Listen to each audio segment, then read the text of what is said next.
नमस्कार, मैं हूं शीतल राजपूत। बीच बहस में आपका स्वागत है।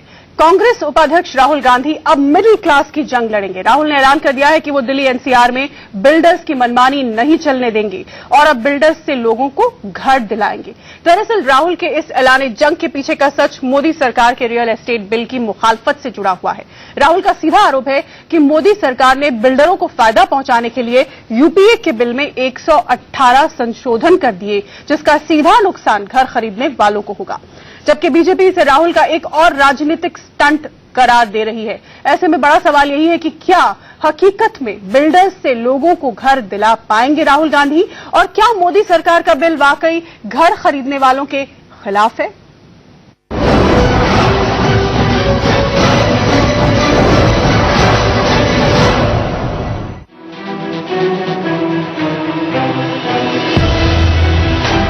कांग्रेस उपाध्यक्ष राहुल गांधी ने मोदी सरकार के खिलाफ नई जंग का ऐलान कर दिया है। किसानों की लड़ाई लड़ने वाले राहुल अब दिल्ली एनसीआर में घर खरीदने वालों की जंग भी लड़ेंगे। मेरी सोच थी कि जमीन के मामले पे किसान को, मजदूर को, आदिवासियों को दबाया जाता, मगर आज मुझे सीखने को मिला है कि जमीन के मामले में मिडिल क्लास लोगों को भी दबाया जाता है। जो वो किसानों के खिलाफ काम कर रही है, आदिवासियों के खिलाफ काम कर रही है, वो मिडिल क्लास के खिलाफ भी काम कर रही है। और मैंने इनको आश्वासन दिया है कि जिस प्रकार से मैं किसानों के साथ खड़ा हूं, जिस प्रकार से मैं आदिवासियों के साथ खड़ा हूं, जिस प्रकार से मैं मजदूरों के साथ खड़ा हूं, उसी प्रकार से मैं इनके साथ खड़ा हुआ हूं। इसी सिलसिले में कांग्रेस मुख्यालय पर राहुल गांधी दिल्ली एनसीआर में घर खरीदने वालों से मिले और उनकी परेशानियां सुनी। मेरा नाम सलोनी है और मैंने आरजी रेजिडेंसी में 2012 मई में बुक किया था अपना फ्लैट, और इन्होंने मुझे बोला था कि 2000 दिसंबर के अंदर ये पोजीशन दे देंगे, और आज तक इन्होंने कोई पोजीशन नहीं दिया है। सलोनी अकेली नहीं है जिन्हें बिल्डर्स की मनमानी झेलनी पड़ी है। दिल्ली एनसीआर में सलोनी जैसे हजारों लोग हैं जिन्हें तयशुदा वक्त पर बिल्डर घर नहीं देते, और घर मिलने में हुई देरी का खामियाजा बायर्स को न सिर्फ ईएमआई की शक्ल में भुगतना पड़ता है, बल्कि तब तक किराए पर रहने वाले लोगों को किराया भी देना पड़ता है। यानी उन पर बिल्डर की कारस्तानी की वजह से दोहरी मार पड़ती है। जो मैंने बैंक से लोन लेके बिल्डर को पैसा चुकाया है, उसकी ईएमआई जा रही है मेरी पर मंथ के हिसाब से। मुझे मकान भी नहीं मिल रहा है, उसकी ईएमआई मुझे देनी पड़ रही है, प्लस उसका इंटरेस्ट देना पड़ रहा है, और मैं रेंट पर रह रहा हूँ। प्रोजेक्ट में कराया था ग्रेटर नोएडा एक्सटेंशन में, वहाँ अभी कुछ नहीं बना, जबकि 2-2.5 साल हो गए पैसा जमा करे हुए, और वहाँ पे नींव भी नहीं खुदी, कुछ काम नहीं हुआ। पोजीशन जबकि 2 साल में देना था, अभी नींव भी नहीं खुदी है। घर खरीदने वालों के लिए ये वाकई बड़ी परेशानी है, लेकिन राहुल का मकसद इसी के बहाने मोदी सरकार के खिलाफ भूमि अधिग्रहण बिल के बाद नया मोर्चा खोलना है। दरअसल केंद्रीय कैबिनेट ने अप्रैल में ही the real estate regulation bill को मंजूरी दी है, जिसे सरकार संसद से जल्द पास कराने की कोशिश करेगी, क्योंकि ये मोदी सरकार के ड्रीम प्रोजेक्ट स्मार्ट सिटी से भी जुड़ा हुआ है। लेकिन कांग्रेस ने इसी बहाने बिल की खिलाफत शुरू कर दी है। राहुल गांधी का सीधा आरोप है कि मोदी सरकार ने यूपीए के बिल में 118 संशोधन किए हैं, जिसका सीधा फायदा बिल्डरों को मिलने वाला है। रियल एस्टेट रेगुलेटरी अथॉरिटी के लिए जो बिल 2013 में कांग्रेस पार्टी और यूपीए राज्यसभा में लेकर के आई, उसके अंदर बीजेपी की सरकार ने 118 अमेंडमेंट्स करके उस बिल को, जिसका ध्येय ये था कि बिल्डर्स के सामने बायर्स जब अकेले पड़ जाते हैं तो बायर्स को प्रोटेक्शन दिया जाए, उसको ठीक उलट करके 118 अमेंडमेंट्स करके ये जो बायर्स को मदद करने की जो बिल होना चाहिए, उसको बिल्डर्स को मदद करने का बिल बना दिया है। कि हमारे बिल में क्लियर ट्रांसपेरेंसी थी। कारपेट एरिया जो आपने साइन किया है वो आपको मिलना चाहिए। तो इन चीजों को उन्होंने डाइल्यूट किया है, प्रो बायर बना दिया, प्रो बायर था, प्रो बिल्डर बना दिया है। तो इन चीजों के खिलाफ हम खड़े हैं। शहरी विकास मंत्री वेंकैया नायडू ने गुरुवार को सदन में कहा था कि राज्यसभा में पूर्ण बहुमत न होने के नाते वो इस बिल पर सभी दलों का साथ लेंगे, जबकि विपक्ष इस बिल को संसद के स्थायी समिति के पास भेजने को कह रही है। ऊपर से राहुल गांधी ने बिल के खिलाफ तेवर अभी से दिखाने शुरू कर दिए हैं। ऐसे में ये बड़ा सवाल है कि क्या मोदी सरकार इस बिल को संसद से पास करा पाएगी। सवाल ये भी है कि बिल्डरों से लोगों को घर दिलाएंगे राहुल गांधी। रजत राकेश टंडन, दिल्ली, इंडिया न्यूज।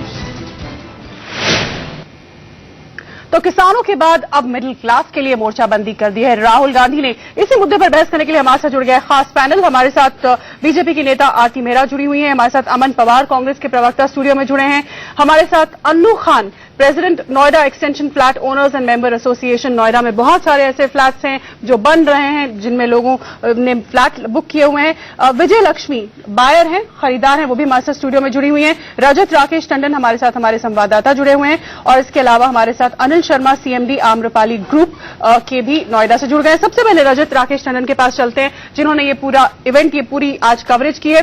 रजत, राहुल गांधी ने किस तरह से भरोसा दिलाया लोगों को और वो ये बाकायदा गिना रहे थे कि 118 संशोधन इस बिल में करके कई सारी चीजें डाइल्यूट कर दी गई हैं। बिल्कुल, देखिए राहुल गांधी आज मैं कह सकता हूं शीतल एक अरसे बाद कांग्रेस ऑफिस आए थे। जो यंग गार्ड्स थे वो उनके साथ नजर आ रहे थे। बाकायदा जो मीडिया रूम था उसको पहले से खाली करा लिया गया था। जितने भी बायर्स थे, जितने भी एसोसिएशन के लोग थे वो पहले से इंतजार कर रहे थे। 11:30 बजे का वक्त था, लगभग 11:45 बजे राहुल गांधी आए थे। उन्होंने कहा कि इस लड़ाई को हम लड़ेंगे। आप लोग को अगर लगता है कि किसी तरीके का प्रोटेस्ट करना है तो आप लोग प्लान करिए, हम आएंगे राज्यसभा में, हमारे पास नंबर है, पुरजोर तरीके से हम विरोध करेंगे। और राहुल गांधी ये समझाना चाहते थे, मीडिया से भी जब बात कर रहे थे तो वो एक मैसेज देना चाहते थे इन बायर्स को, एसोसिएशन वालों को, लोगों को कि सरकार जो है वो एंटी फार्मर्स है, सरकार जो है इंक्लाइंड है बिल्डर्स की तरफ, इसीलिए आप लोगों को ये समस्या झेलनी पड़ रही है। रजत, मतलब किसान के मुद्दे पर, भूमि अधिग्रहण बिल के मुद्दे पर की तरह ही, उसी की तर्ज पर ये एक और मुद्दा, ये एक और बिल जिस पर घेरने की पूरी कवायद शुरू कर दी राहुल गांधी ने। देखिए शीतल, शुरुआत इन्होंने सूट बूट से करी है कि सूट बूट की सरकार थी। राहुल गांधी ने 10 लाख के सूट के ऊपर सवाल उठाया। फिर किसानों की बात आई, कहा किसानों की नहीं है, इंडस्ट्रीज की सरकार है। उसी मुद्दे को आगे बढ़ाते हुए राहुल गांधी अपनी जमीन तलाश करने के लिए शीतल मोदी को इससे जोड़ना चाहते हैं कि जो बायर्स हैं, जो मिडिल इनकम ग्रुप के लोग हैं, वो इसीलिए परेशान है क्योंकि ये सरकार बिल्डर की सरकार है और आम लोगों के प्रति, मिडिल क्लास के प्रति इसके अंदर कोई संवेदना नहीं है। बिल्कुल, अपनी राजनीतिक जमीन तलाशने के लिए राहुल गांधी ने पहले किसानों के मसले को चुना और अब फिर एक बार जमीन, यानी जो आपका घर है, जो आपने फ्लैट्स बुक किए हैं, जिसको लेकर शिकायतें लोगों की तमाम होती हैं, उस मसले को उठाया है, रियल एस्टेट बिल को उठाया है। मैं आरती मेहरा के पास चलूंगी। आरती जी, राहुल का ये कहना है कि हमने जो बिल इंट्रोड्यूस किया था वो आम आदमी के पक्ष में था, उसे सुरक्षा दे रहा था जो घर चाहता था, लेकिन आपकी पार्टी, आपकी सरकार जो बिल पेश करने जा रही है उसमें इस तरह के संशोधन किए गए हैं कि वो बिल्डर्स को सुरक्षा दे रहा है, वो आम आदमी की परवाह नहीं कर रहा है। ये आरोप है राहुल गांधी का सीधा आप पर।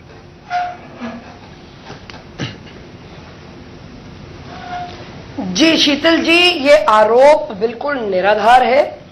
राहुल गांधी जी जब से वापस आए हैं और उन्होंने जो सूझबूझ वाली सरकार है उन पे जो अपना धावा बोलने का वो प्रयास कर रहे हैं, मैं अब बता देना चाहती हूं कि वो किसी भी हालत में सफल नहीं हो पाएंगे।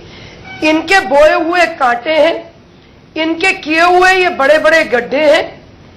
हम जब आए तो सरकार की अर्थव्यवस्था बिल्कुल पटरी से उतरी हुई थी, सरकार का आर्थिक ढांचा बिल्कुल बिगड़ा हुआ था।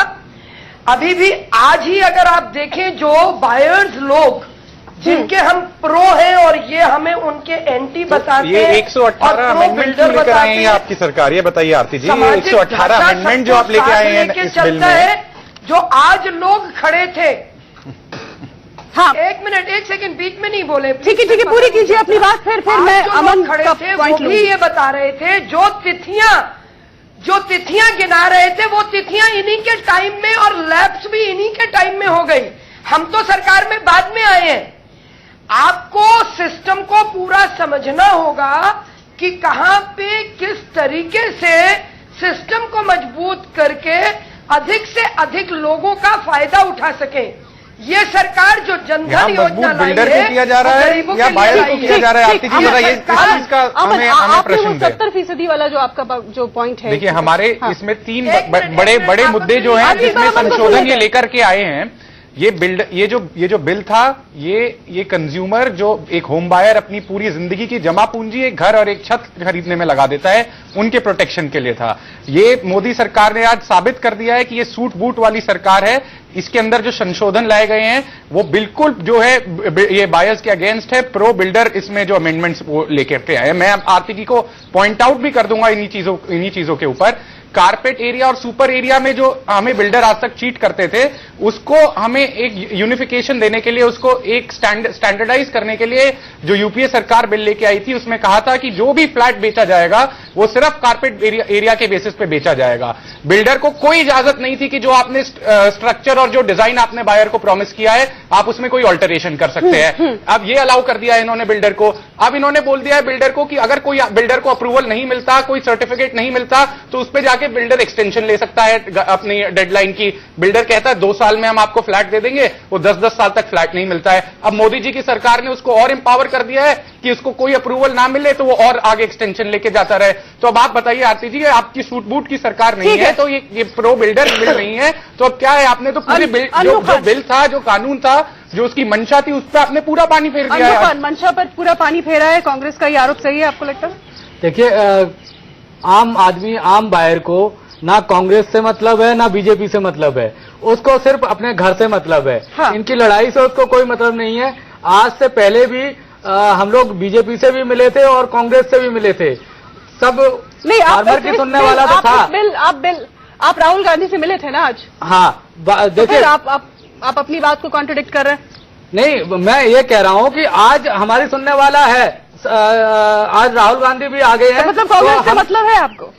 हम तो ये चाहते हैं कि हमारा काम हो, तो मिले ना। बाहर ये चाहता है कि हमारा काम होना चाहिए। बिल्कुल, तो मिले ना आप मिले राहुल गांधी साहब की बात के समर्थन करते हुए एक बात जोड़ना चाहूंगा कि हम ये बिल को 2013 में हम राज्यसभा में लेकर के आए थे। अगर हम इसको लोकसभा में लेकर के आए होते तो ये आज तक लैप्स कर चुका होता। ये बिल आज तक जिंदा है। वो इसलिए जिंदा है क्योंकि कांग्रेस पार्टी इसको राज्यसभा में लेकर के आई थी, और ये हम इस बिल के बिल्कुल पक्ष में। हम भी चाहते हैं जल्द से जल्द ये बिल जो है इनैक्ट हो, पर ये जो इन्होंने जो anti consumer, anti home buyer जो इसमें अमेंडमेंट्स करी हैं, ये खारिज की जाएं और बिल जल्द से जल्द इसी सत्र में या जिस भी सत्र में पास हो।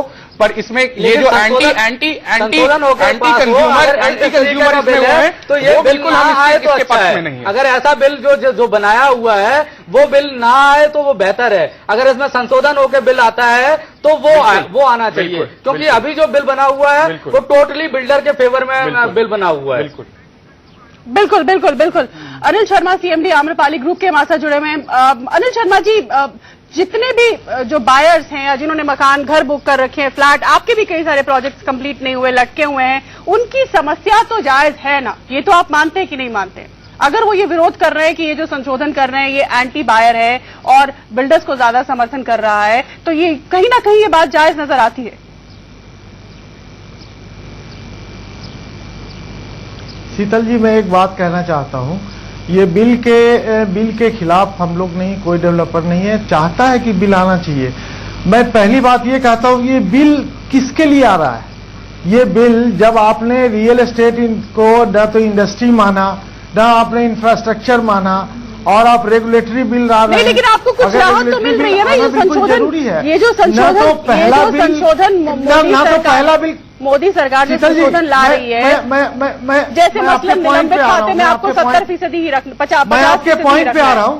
तो ना तो पहला बिल अपने आप में, ना तो पहला बिल अपने आप में पूर्ण था, ना तो अभी अपने आप पूर्ण है, ना पहला बिल कंज्यूमर के फेवर में था, ना अभी नहीं है बिल आया। बहुत आप कह सकते हैं कंज्यूमर के फेवर में है। कंज्यूमर को क्या चाहिए? कंज्यूमर को चाहिए सस्ते घर, कंज्यूमर को चाहिए जल्दी घर। 60 साल आजादी के, 65 साल होने के बाद भी हमारा देश का मिडिल क्लास और लोअर मिडिल क्लास को कौन सी सुविधा दी गई है सरकार से? सिर्फ 7% घर बनाती है सरकार, और 93% जो प्राइवेट बिल्डर्स बनते हैं और उनको रेगुलेट करने की बात हो रही है। बहुत अच्छी बात है, रेगुलेट करिए। आपने कम